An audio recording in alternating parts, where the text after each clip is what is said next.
Hai Klinikers, jumpa lagi ya sama kita. Gimana Septembernya? Ceria nggak? Ya, untuk bulan Oktober ini kita akan bahas mengenai pergerakan IHSG ya. Kira-kira arahnya mau ngapain nih? Lalu kemudian kita akan bahas isu-isu yang sedang terjadi dan sedang ramai diperbincangkan ya. Kita mau ucapin selamat dulu kepada Bapak Ibu yang hold Meta. Selamat ya, dalam waktu beberapa hari aja udah hampir 100% tuh. MITI juga sama, ya pokoknya banyak deh. Ahab juga tuh 100%. Selamat ya. Kita mau disclaimer dulu kalau misalkan ada penyebutan nama emiten yang bisa dibilang kelihatannya kayak mengajak, menyuruh atau segala macam, kita hanya memberikan insight ya.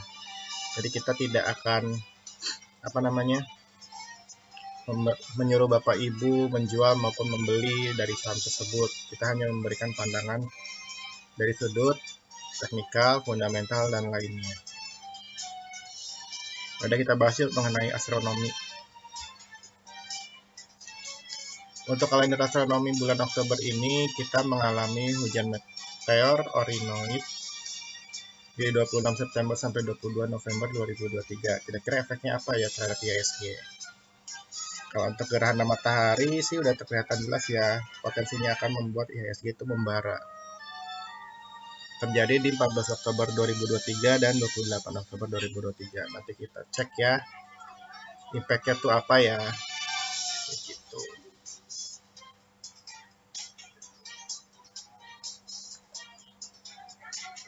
Kemudian ada proyek IKN yang ditawarkan ke investor Tiongkok. Nah, ini udah terlihat bahwa ada kerjasama antara Tiongkok dengan Indonesia.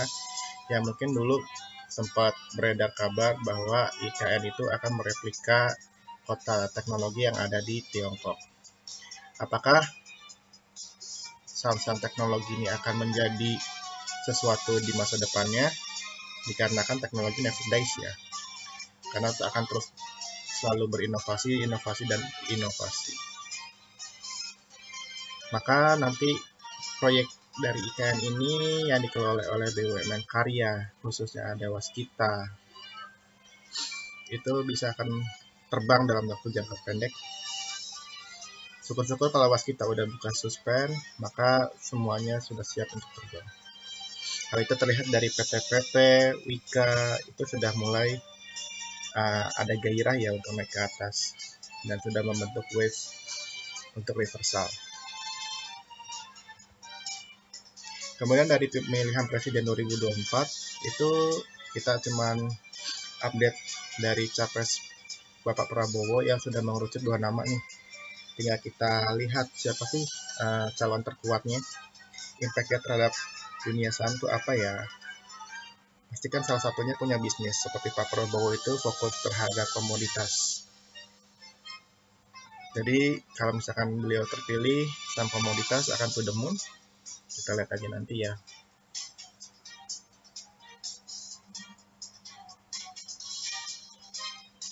Kita mau reminder, pelemahan ekonomi biasanya terjadi pada Mercury retrograde. Untuk tahun ini akan berlangsung di 13 Desember 2023 sampai Januari tanggal 1 2024. Jadi apakah Anda window dressing? Kita nggak tahu ya. Tapi secara data window dressing itu akan terjadi kurang lebih potensinya 45% dan pelemahannya atau merah atau tidak terjadi window dressing itu sekitar 55%. Kedepannya akan kita cek bagaimana pergerakan dari IHSG ya di setiap bulan awal.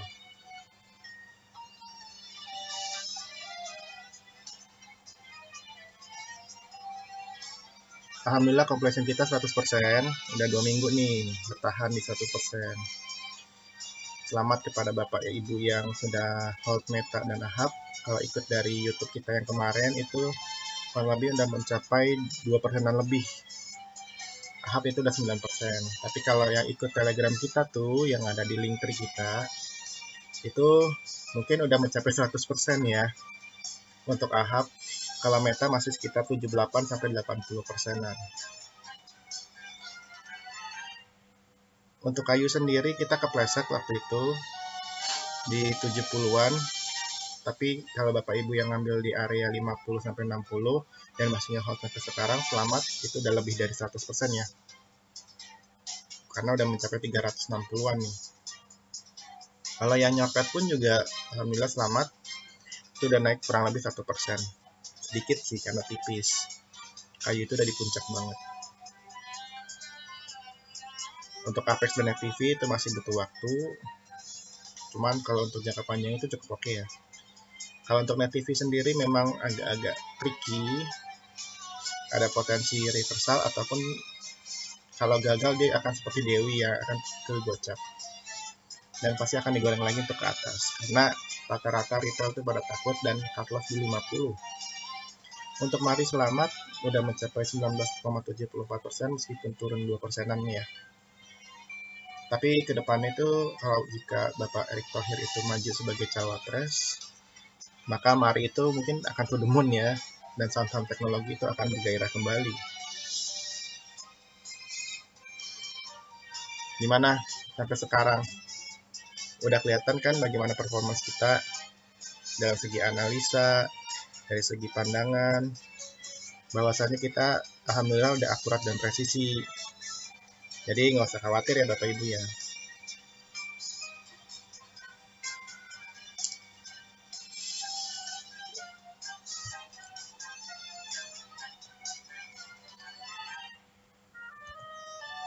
Bagaimana perkembangan IHSG? Kemungkinan dalam bulan ini akan cenderung sideways ya. Di concrete resistance zone-nya 6953 sampai 6971.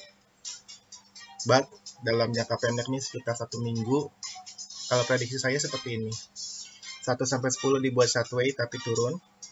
Kemudian naik kembali menuju target double bullish shark-nya di 7220 sampai 7224 setelah gerhana matahari. Seperti itu. Minimal di 7128 deh. Itu bisa. Nanti untuk bulan November dan bulan Desembernya insya Allah akan mencapai 7376. Atau bagusnya sampai 7487 malah di bulan Novembernya. Kalau saya sih melihatnya di bulan Oktober akan digas sih. Di akhir-akhir. Itu kelihatan banget dari indikator demand-nya. Untuk MACD-nya udah merah muda.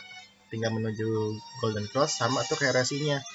Tinggal dikit lagi ada pelonjakan, maka dia siap untuk golden cross. Untuk weekly-nya sendiri memang akan terlihat penurunan ya di beberapa minggu ke depan. Itu udah dead cross, jadi seminggu ke depan nih dari tanggal 1 sampai 14 ataupun sampai tanggal 16 itu akan mengalami pelemahan demand. Namun tidak perlu khawatir, kondisi tetap masih bullish.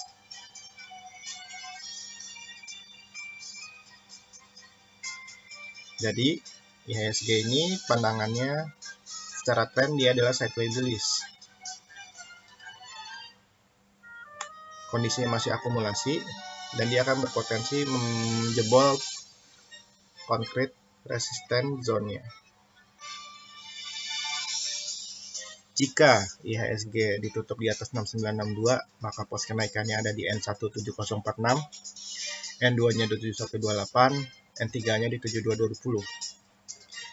Namun jika disayangkan turun di bawah 6962, maka pos penurunannya di 6927, T2-nya di 6913, T3-nya 6821. Kalau resistennya di 7046 itu jebol, maka otomatis ke N2, N3 ya. Namun kalau dia break supportnya atau breakdown di T1, maka dia akan ke T2, T3 yang merupakan koreksi tuntasnya, bisa jadi ke gap di 6163.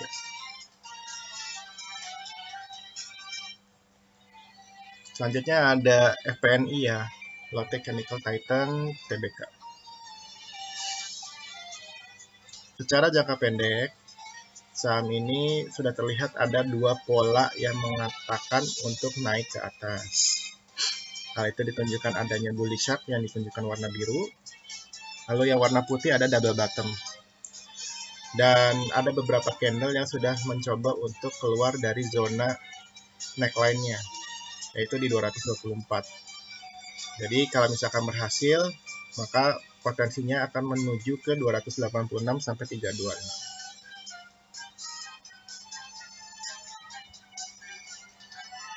Untuk demand sendiri sedikit ada pelemahan, terlihat dari RSI-nya ya, udah masih belum menuju masih mau overheat lah gitu, jadi masih mau menuju ke area 60 dulu tuh untuk ditenangkan dulu. Kemudian dari weekly-nya itu udah cukup bagus, jadi untuk di swing sangat oke ya.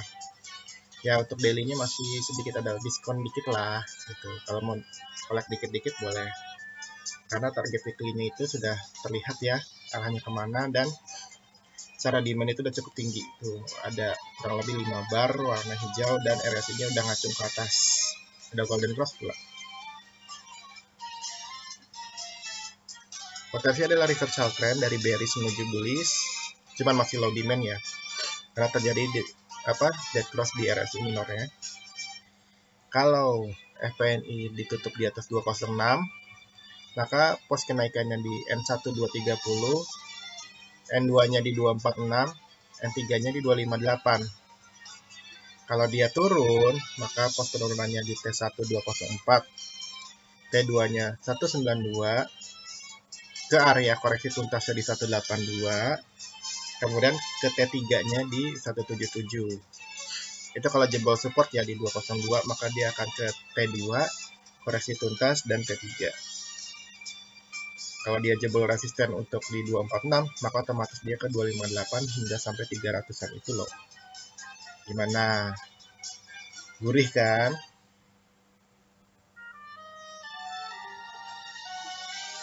Yang suka saham-saham ayam-ayaman siapa nih? Ada Malindo Feedmill Tbk. Mungkin beberapa hari terakhir saham ayam-ayaman ini sedang tren ya. Trennya tren turun tuh, kayak Cepin sama Java. Sama kayak main ini, tapi memang sudah koreksinya udah cukup oke ya, karena udah cukup koreksi tuntas di tahap 2 malah di 505, dan minornya udah di 442. Kayak gitu. Kemudian gimana sih prospek kedepannya dari main? Nah, main ini saya mengharapkan sih turun dulu ke 442 ya, untuk menstabilkan harga di area koreksi tuntasnya, kemudian dia akan naik terus ke atas.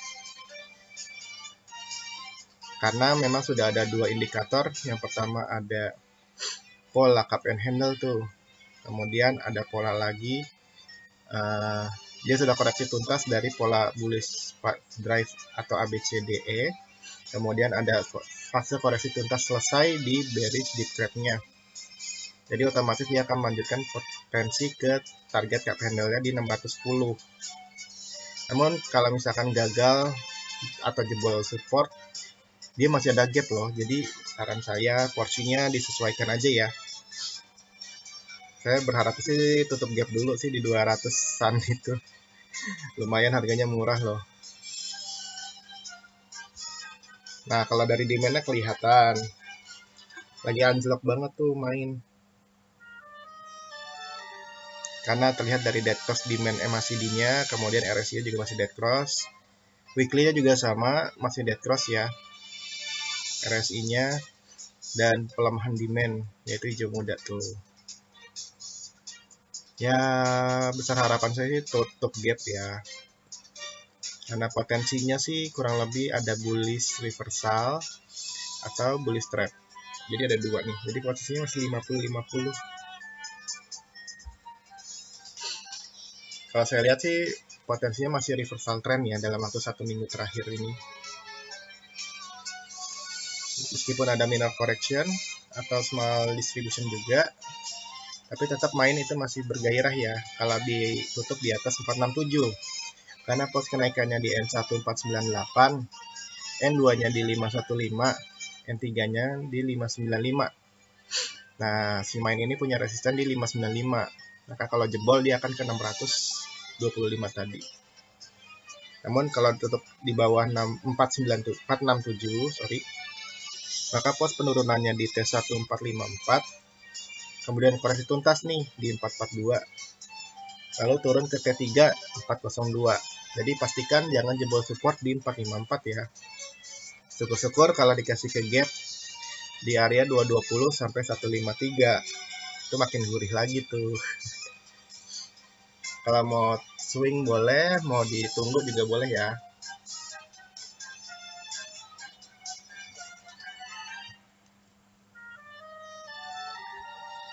Lanjut ada yang fenomenal lagi, yaitu Aset Indonesia Tbk atau ACST. Mungkin yang kemarin megang Meta pasti akan merasakan juga impact-nya di ACST. Kurang lebih kini market maker-nya bersatu antara ACST dengan Meta karena dia joint venture dengan Adi untuk membentuk Jakarta Metro. Untuk secara teknikalnya terlihat ada dua pola yang menunjukkan dia akan ke arah bullish. Namun potensinya untuk bullish itu sekitar 65%. 35%-nya adalah tutup gap. Jadi ada potensi yang cukup tinggi nih untuk naik ke atas. Syukur-syukur di breakaway aja gap-nya ya. Ditutupnya kapan-kapan aja. Nah, dia ada pola scallop yaitu dengan targetnya di 264. Kalau bullish 5 drive-nya di 210 udah tercapai ya, maka dia akan melanjutkan di 302 sampai 306. Demand sendiri masih sangat bullish, masih cukup oke, namun sedikit overheat ya untuk RSI-nya, jadi ada sedikit penurunan atau sideway aja. Secara tren dia bullish banget, kemudian ada sedikit distribusi, tapi masih fasenya akumulasi ya dalam waktu jangka pendek. Jadi nggak perlu khawatir dan nggak perlu risau. Kalau mau swing pendek silakan, mau swing panjang juga masih silakan, no problem. Karena kalau misalkan ditutup di atas 202, pos kenaikannya di N1 di triple 2, N2-nya di 232, N3-nya di 264. Kalau ACST jebol resisten di 232, maka otomatis ke 264 sampai 300 tadi ya. Kalau ditutup di bawah 202, maka pos penurunannya ada di T1 176. Itu merupakan supportnya. Cukup jauh ya. T2-nya ada di 162, T3-nya ada di 153. Syukur-syukur koreksi tuntas ya di 139. Kayak gitu. Karena kalau udah koreksi tuntas, potensi lagi tutup gap di 92 sampai 98.